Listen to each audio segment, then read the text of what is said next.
မင်္ဂလာပါရှင်။ဦးမြောင်လိုင်းပြည်သူရင်တဲ့ကတမရဖြစ်ရလားဆိုတဲ့ခေါင်းစဉ်နဲ့ဆွေးနွေးတင်ပြပေးပါမယ်။ပထမဆုံ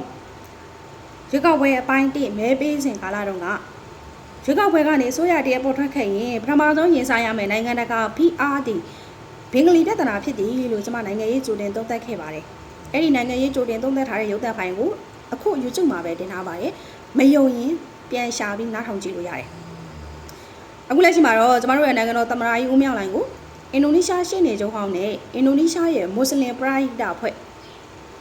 ကျမတို့နိုင်ငံအနေနဲ့ပြောမယ်ဆိုရင် YNBA အသင်းဖွဲ့လိုမျိုးအင်ဒိုနီးရှားရဲ့မွတ်စလင်အသင်းဖွဲ့တွေကနေပြီးတော့ဘင်္ဂလီတွေကိုဂျီနိုဆိုက်လုပ်မှုနဲ့တရားစွဲဆိုဖို့ပြင်ဆင်နေတယ်ဆိုတော့ကျမဂျိုဒန်သုံးသပ်ထားတဲ့အတိုင်းပဲအစိုးရအသစ်ပထမဆုံးရင်ဆိုင်ရတဲ့ပြဿနာနိုင်ငံတကာ PR တွေဘင်္ဂလီပြဿနာဖြစ်တယ်နိုင်ငံရေးသုံးသပ်တယ်ဆိုတာအဲ့ဒီလိုသုံးသပ်ရတယ်နော်ရှင်တို့တွေတခြားຢာတွေမှာဒါကျမကိုရှင်ပြိုင်တူပလို့ရာကောင်းရလိမ့်မယ်နိုင်ငံရေးသုံးသက်တဲ့နေရာမှာတော့ကျမမမှုတူမဟာသွေးကိုမှီဖို့10နှစ်လောက်ကြိုးစားအောင်သတိပေးလိုက်မယ်ကျမရုပ်သံဖိုင်တွေကိုဖြက်ညက်ကနဲ့ကျမအကြနဲ့လှုပ်ရှားနေတဲ့ဖြက်ညက်ကအောက်တန်းစားတွေကိုမမှုတူမဟာသွေးရဲ့နိုင်ငံရေးသုံးသက်တဲ့အရေးချင်းကိုမှီဖို့10နှစ်လောက်ကြိုးစားအောင်သတိပေးလိုက်မယ်ဟုတ်ပြီဦးမြောင်လိုင်းပြည်သူရင်တွေကတမရအဖြစ်ရလားပြီးခဲ့တဲ့9နှစ်တာကာလတွင်နိုင်ငံတော်ရဲ့အရေးပေါ်အခြေအနေတွေပြည်တွင်းမှာရှိတဲ့တောင်းကျမ်းသူအကြမ်းဖက်သမားတွေကိုနှိမ်နင်းတဲ့နေရာမှာအမလို့အမရဖြစ်လို့ဦးမြောင်လိုင်းကိုမကြိုက်တာကတပိုင်းလက်ရှိမှာဦးမြောင်လိုင်းတမရဖြစ်လို့ပျော်နေတဲ့ထဲမှာကျွန်မမပါဘူးကျွန်မကဦးမြောင်လိုင်းကိုတမရမဖြစ်စေချင်ဘူးတမရအထက်ကအတိုင်းမေခံဖြစ်စေချင်တာဒီစကားကိုရင်တော့လည်းပြောတယ်အခုလည်းပြောတယ်အခုသူတမရဖြစ်သွားလို့ချက်ချင်းကြီးလက်ညှိုးတောင်ခေါင်းကြီးလုံးမဲ့တန်းစားထဲမှာကျွန်မမပါဘူးလူလေကြမှာထမင်းဝမယ်ဖြစ်ဆိုရင်အငတ်ခံရင်ပဲသိလိုက်မယ်လူလေကြမှာထမင်းဝမယ်ဖြစ်ဆိုရင်အငတ်ခံရင်သိမယ်ကျမကရှားပေါ်မျက်ပေါက်ရင်ပေါက်ပါစေဘယ်တော့မှလက်ညှိုးထောင်ကောင်းရင်မလုပ်ဘူးနိုင်ငံနဲ့ပြည်သူကိုအမှန်တကယ်ချိရင်လက်ညှိုးထောင်ကောင်းရင်မလုပ်ရဘူးဒါကြောင့်မလို့ကျမနိုင်ငံနဲ့ပြည်သူကိုဘယ်တော့မှသစ္စာမဖောက်ဘူးကျမဘယ်တော့မှလက်ညှိုးထောင်ကောင်းရင်မလုပ်ဘူးဒါကြောင့်မလို့ဦးမင်းအောင်လည်းတမရဖြစ်လို့ပျော်နေတဲ့ထဲမှာကျမမပါဘူးသို့တော့ဦးမြောင်လိုင်းဒီတန်တမန်ရေးရမှာလိမ္မာပါနေတယ်စီးပွားရေးရမှာအမျိုးသားအကျိုးစီးပွားအင်မတန်မှအမျှော်မြင်ကြီးတယ်။ဒါကြောင့်မလို့သူမျိုးစေ့ချပေးခဲ့တော့နိုင်ငံရဲ့အမျိုးသားအကျိုးစီးပွားတွေကိုသူ့ကိုပဲဆက်လက်ပြီးအကောင့်ထဲပေါ်စေခြင်းနဲ့ဒါကြောင့်မလို့ကျွန်မကတမရထက်ကအတိုင်းမေခံဖြစ်စေခြင်းခဲ့တာ။ဥပမာဒေါအောင်ဆန်းစုကြည်ဆိုရလက်ထက်မှာအရှုံးပေါ်လို့ရန်နာထားရတဲ့ပြိမဲ့တံပတိဆက်ရုံသူ့လက်ထက်မှာလဲပတ်အောင်သူလုပ်နိုင်တယ်။တမရဦးသိန်းစိန်မျိုးစေ့ချပေးခဲ့တဲ့ဒေါအောင်ဆန်းစုကြည်ဆိုရလဲပတ်တဲ့အရှုံးပေါ်လို့အတွက်ဒီစီမံကိန်းကိုပြိမဲ့တံမီးဆက်ရုံကိုအောင်မြင်အောင်မလုပ်နိုင်ပဲအရှုံးပေါ်လို့2019မှာရန်နာလိုက်ရတယ်။ဒေါန်စားစုကြည်ဆိုရအရေးချင်းမရှိလို့အသုံးမကျလို့ညံပြင်းလို့အရှုံးပေါ်လို့ရန်နာရတဲ့စီမံကိန်းကိုသမ္မတဦးသိန်းစိန်မျိုးစေ့ချပေးခဲ့တဲ့ဒီစီမံကိန်းကိုဦးမြောင်လိုက်လက်ထက်မှာပြန်လဲပတ်အောင်လုပ်နိုင်တယ်။ပြိမဲ့တံမီးဆက်ရုံလို့ရုံ20နေရုံရှိတယ်19ရုံလဲပတ်နိုင်အောင်2023မှာသူကြိုးပမ်းဆောင်ရွက်ပေးခဲ့သလိုเนาะဒီလုပ်ငန်းလဲပတ်ရေးအတွက်ရထားလမ်းတွေပါဖောက်လုပ်ပေးနိုင်ခဲ့တယ်။အဲ့ဒီချိန်တုန်းကဆိုရင်ရုရှားနဲ့မြန်မာပူးပေါင်းဆောင်ရွက်နေတဲ့ပြိမဲ့တံမီးဆက်ရုံကိုပိတ်သိမ်းဖို့ဆန္ဒပြပါတယ်တောင်းဆိုပါတယ်ဆိုပြီးတော့ပြည်ပြက်မီတာတွေလောင်နေတဲ့ကကျွန်မပြောခဲ့တယ်2023ခုနှစ်ကကျွန်မပြောခဲ့တယ်ဒေါန်ဆန်းစုကြည်အချင်းမရှိလို့သုံးမစားလို့ရန်နာရတဲ့စီမံကိန်းကိုဦးမင်းအောင်လိုင်းအကောင့်ထဲဖော်အောင်မျိုးသားကြိုးစီးပွားတဲ့လှုပ်ဆောင်နိုင်တယ်သူတော်တယ်အဲ့ဒီတည်းကပြောခဲ့တဲ့စကားတော့အခုမှကောက်ခိုင်ကပြောတာမဟုတ်ဆိုတော့ပြိမဲ့တံမီးဆက်ရုံမှာ22ရုံရှိတာ19ရုံလဲပတ်နိုင်တယ်3ရုံကျန်နေတယ်အဲ့ဒီကျန်ရှိနေတဲ့3ရုံကိုရုရှားနီးပညာနဲ့ဆက်လက်ပြီးတော့အကောင့်တွေဖော်ဖို့အတွက်သူမျိုးစေ့ချပေးခဲ့တော့အမျိုးသားအကျိုးစီးပွားဖြစ်တဲ့အတွက်ဒီမျိုးစေ့ကနေအပင်လေးပေါက်ပြီးတော့ဒီအပင်ရဲ့အသီးပွင့်တွေကိုကျမတို့ပြည်သူတရက်လုံးခံစားနိုင်ဖို့အတွက်သူ့ကိုပဲဆက်လက်ပြီးတောင်းဝန်ထမ်းဆောင်စေခြင်းနဲ့အဲ့ဒီလိုမျိုး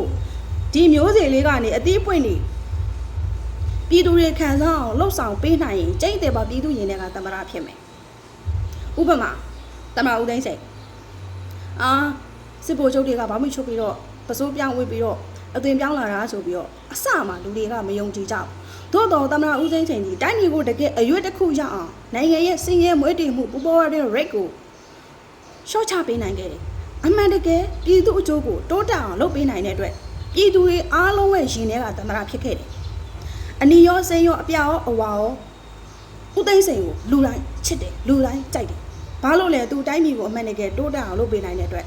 ဒါကြောင့်မလို့ဦးမြောင်လိုင်းဒီလေသူမျိုးစေ့ချပေးခဲ့တဲ့ဥပမာအခုပြိမဲ့တံမီးဆက်ရုံစီမံကိန်းလိုမျိုး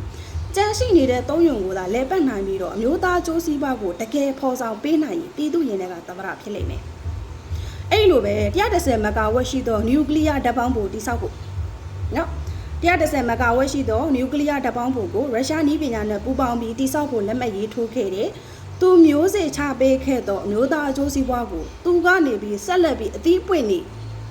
ပြည်သူတွေအသီးပွင့်တွေကိုခန်းစားခွင့်စောင်းသုံးခွင့်ရအောင်ဆက်လက်ပြီးအကောင့်ထဲပေါ်ပေးနိုင်ရင်ကျိတ်တီပေါပြည်သူရင်တွေကတမရဖြစ်ပါလိမ့်မယ်ဆက်လက်ပြီးတော့တဝဲထူးစီးပွားရေးဆုံးကျမတို့ဒီ AR တိုင်းမှာဆိုလို့ရှိရင်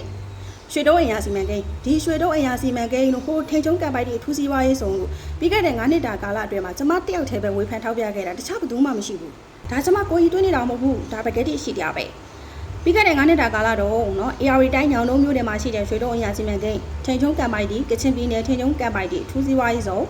ပလဲတဲ့စီမံကိန်းအကြောင်းကိုအမြဲတမ်းဒီဇိုင်းမဲ့ပြည်သူကိုအသိပညာပေးမျှဝေပေးခဲ့တာကျမတယောက်ပဲရှိတယ်နော်ကျမအဲ့ဒီလိုလေးပြောနေလို့ပဲတချို့က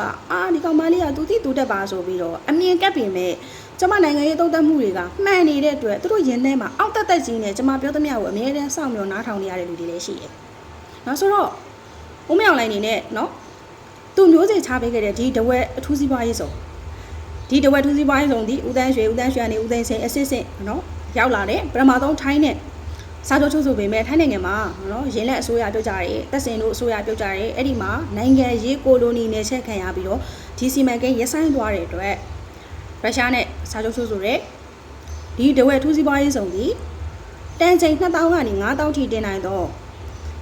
ကုန်တင်မော25စင်းတပြိုင်နဲ့ကန့်ကန့်နိုင်ပြီးတော့ကုန်တင်မော25စီးတစ်ချိန်တည်းမှာကုန်တင်ကုန်ချလုပ်နိုင်တယ်ဒါကြောင့်မို့လို့ထိုင်ဝမ်နိုင်ငံနဲ့စင်ကာပူနိုင်ငံကနေလက်ရှိမှာရရှိနေတဲ့ပင်လယ်ရေကြောင်းကုန်သွယ်ရေးရဲ့အကောက်အခွန်90%တဝက်လောက်ကိုကျမတို့မြန်မာနိုင်ငံကရမယ်။ဒါကြောင့်မလို့ကျမတို့နိုင်ငံဒီလက်ရှိနိုင်ငံ GDP က2ဆတိုးတက်သွားလိမ့်မယ်။ဒီကြောင့်ကိုကျမအရင်ကဒီဇိုင်းမဲ့ပြောခဲ့ပူပါတယ်။ဆိုတော့ဦးမြောက်လိုင်းနေနဲ့သူမျိုးစေ့ချပေးခဲ့တော့ရုရှားနဲ့ပူးပေါင်းဆောင်ရွက်နေတဲ့တဝက်အထူးစီးပွားရေးဆောင်ကိုအသီးပွင့်နေပွင့်လာအဲ့ဒီအသီးပွင့်ကိုပြည်သူတရက်လုံးခံစား권ရအောင်စွမ်းဆောင်ပေးနိုင်ရင်အကောင့်ထဲပေါ်ပေးနိုင်ရင်ကျိတ်တီပေါပြည်သူရင်ထဲကတမရဖြစ်လိမ့်မယ်တန်တမန်ရေးရမှာဆိုလို့ရှိရင်လည်းဒီလိုပဲတန်တမန်ရေးရမှာလေမာပါနဲ့တယ်ဥပမာအာဆီယံဆိုရင်ကျမတို့မြန်မာနိုင်ငံကိုခြံလက်ထားတယ်နော်အာဆီယံ summit တွေမှာမြန်မာနိုင်ငံကိုမဖိတ်ကုလသမဂ္ဂဆိုလို့ရှိရင်လည်းပဲမြန်မာနိုင်ငံကကိုယ်စားလှယ်ဖြစ်အနောက်ဆုံးထမ်းဆောင်ခဲ့တဲ့ကျော်မိုးထွန်းကိုပဲဆက်ပြီးတော့ခွင့်ပြုထားတယ်အဲ့ဒီလိုတစ်ဖက်ကကဘာကြီးကတစ်ဖက်ဆောင်နေလုပ်နေတဲ့အချိန်မှာ Vincent နဲ့ဖောက်ထွက်တယ် Vincent ကနေတစင် SEO ကနေ BRIC ရဲ့တန်တမန်ရေးရမှာအရင်လိမ်မှာပါနေတယ်ကျမဒီအဲ့ဒီ BRIC ရဲ့ SEO နဲ့ပတ်သက်ပြီးတော့2022 2023နဲ့က Facebook မှာ live တွင်ပြီးပြောခဲ့ဘူးတဲ့ SEO ဒီနောက်တစ်ချိန်မှာ G7 ကိုရင်ပေါင်တန်းနိုင်တဲ့အဖွဲ့အစည်းဖြစ်လာလိမ့်မယ် BRIC ရဲ့ဒီ Brexit ဒီ EU ကိုရင်ပေါင်တန်းနိုင်တဲ့ EU ကိုပခုံးချင်းရှင်နိုင်တဲ့အဖွဲ့အစည်းဖြစ်လာလိမ့်မယ်။ဒါကြောင့်မလို့ SEO တို့ BRIC ရဲ့ BRICS တို့အဖွဲ့ဝင်နိုင်ငံဖြစ်အောင်ကျွန်တော်တို့မြန်မာနိုင်ငံနဲ့စ조사နိုင်ရင်တန်တမန်ရေးရမြန်မာနိုင်ငံကစ조사နိုင်ရင်အဲ့ဒီနောက်ကိုရမှာစီးပွားရေးရလဲကျွန်တော်တို့နိုင်ငံကဖွံ့ဖြိုးတိုးတက်လာလိမ့်မယ်လို့ကျွန်မ Facebook မှာဓာတ်ရိုက်လိုက်လွှင့်ပြီးပြောခဲ့ဘူးတဲ့။ဦးမင်းအောင်လိုင်းဒီတန်တမန်ရေးရမှာလိမ္မာပါနဲ့ဆိုတာစွမ်းဆောင်နိုင်ခဲ့တယ်။လက်ရှိမှာဆိုရင်ကျွန်တော်တို့နိုင်ငံကနော် BRIC ရဲ့ BRICS အဖွဲ့ရဲ့ dialogue partner ဖြစ်တယ်။အဲ့ဒီကနေပြီးတော့အမြဲတမ်းအဖွဲ့ဝင်နိုင်ငံဖြစ်အောင်စ조사နိုင်ရင် SEO နော် Shanghai Corporation ရဲ့အဖွဲ့ဝင်နိုင်ငံဖြစ်အောင်တန်တမန်နီးလန်းရစ조사နိုင်ရင်ဦးမြောက်လိုက်သည်ကျင်းသေးပေါပြည်သူရင်ထဲကတမရဖြစ်ပါလိမ့်မယ်ပြည်သူရင်ထဲကတမရဖြစ်အောင်လဲစ조사နိုင်လိမ့်မယ်လို့ယုံကြည်တယ်ဘာလို့လဲဆိုတော့ပြီးခဲ့တဲ့9နှစ်တုန်းကသူ့အနေနဲ့နော်ဒီပြည်တွင်းမှာရှိတဲ့တောင်ကျန်းသူတွေကိုနှိမ်နှင်းရတာတစ်မျိုးတရားဥပဒေစိုးမိုးအောင်လုပ်ရတာတစ်မျိုးဒီဘက်ကနိုင်ငံရေးမို့မြန်မာနိုင်ငံဒီဒေဝါလီခံရတော့မြည်ဆိုပြီးတော့ကမ္ဘာဘဏ်ကနေ statement တွေထုတ်နော် FSI Total Face State ဆိုပြီးတော့ statement တွေထုတ်အဲ့ဒီလိုနိုင်ငံတကာကနေဝိုင်းဝန်းပြီးတော့ PR တွေပေးချိန်ချောက်မှုတွေပေးနေတဲ့ကြားတွေကနိုင်ငံဒေဝါလီမခံရအောင်နလန်ပြန်ပြီးတော့ထူနိုင်အောင်ဂျိုးပန်းဆောင်ရွက်ခဲ့တဲ့အတွက်လက်ရှိမှာဆိုလို့ရှိရင်သူ့အနေနဲ့ကဒီနိုင်ငံရေးစီးပွားရေးပဲဒီဇိုင်းမဲ့လုပ်ရတော့မှာပြည်တွင်းမှာရှိတဲ့တောင်ကျန်းသူတွေနှင်းနှင်းဖို့တရားဥပဒေစိုးမိုးဖို့တည်ငြိမ်အေးချမ်းဖို့ကနော်ယုံကြည်စိတ်ချရတဲ့တပ်မတော်ခေါင်းဆောင်ကိုအာဏာလွှဲပြောင်းပေးပြီးဖြစ်တယ်တချို့တက်ကလည်းပဲသူ့ရဲ့နေရာနဲ့ထိုက်တန်အောင်လက်စွမ်းပြနေပြီဖြစ်တယ်เนาะလက်ရှိမှာဆိုလို့ရှိရင်တန်တွဲငပလီကန်းချစ်တဲ့ဆောင်းမှာရှိတဲ့အေးတောင်းဆန်းသူတွေကိုလေရင်5စီးနဲ့ပွဲကြိုက်အင်းတော့ဆိုရင်လေရင်2စီးလို့လေရင်3စီးလို့ပဲကြားတယ်အခု5စီးတပြိုင်နဲ့ပွဲကြိုက် မုံရွာဘော်ဒီထောင်ဖျားနီးမှာရှိတဲ့ညောင်ပင်သာကျေးရွာအနီးမှာရှိတဲ့ NUG စိတ်ယုံဆိုလို့ရှိရင်လည်းတရင်9စီးနဲ့တခါရဲပွဲကပြီးတော့အဲ့ဒီလိုဘလူးဆိုင် TV ထွက်လာတာဖြစ်တဲ့အတွက်ပြည်တွင်းမှာရှိတော့စီးပွားရေးတွေကိုအကောင့်တွေပေါ်ဖို့ဆိုရင်ကျွန်မအစောနာပြောခဲ့တဲ့အထူးစီးပွားရေးဆောင်တွေကိုအကောင့်တွေပေါ်ဖို့ဆိုရင်နံပါတ်1ကတရားဥပဒေစိုးမိုးမှာနံပါတ်2ကတည်ငြိမ်အေးချမ်းမှာရမယ်တရားဥပဒေစိုးမိုးပြီးတည်ငြိမ်အေးချမ်းမှုဆိုလို့ရှိရင်လည်းတောင်းချမ်းသူအကြမ်းဖက်သမားတွေကိုနှိမ်နင်းနိုင်မှာရမယ်ဆိုတော့အဲ့ဒီတောင်းချမ်းသူတွေကိုတက်ချုပ်ကနှိမ်နင်းမယ်တရားဥပဒေတည်ငြိမ်အေးချမ်းအောင်တရားဥပဒေစိုးမိုးအောင်တည်ငြိမ်အေးချမ်းအောင်နော်ဗိုလ်ချုပ်ကြီးရဲဝင်ဦးတက်မတော်ကဝေးဦးကြီးချုပ်တက်ကနှိမ်နင်းမယ်အဲ့ဒီလိုတည်ငြိမ်အေးချမ်းတဲ့အချိန်မှာတစ်ဖက်ကနိုင်ငံတော်သမ္မတဦးမင်းအောင်လှိုင်အနေနဲ့လေမျိုးသားကြိုးစည်းပွားတွေနိုင်ငံတော်ရဲ့ဘတ်ဆောင်ဖွံ့ဖြိုးတိုးတက်ရေး20စီမံကိန်း2030စီမံကိန်းတွေကိုအကောင့်ထဲပေါ်အောင်မြင်လိမ့်မယ်လို့ယုံကြည်ပါတယ်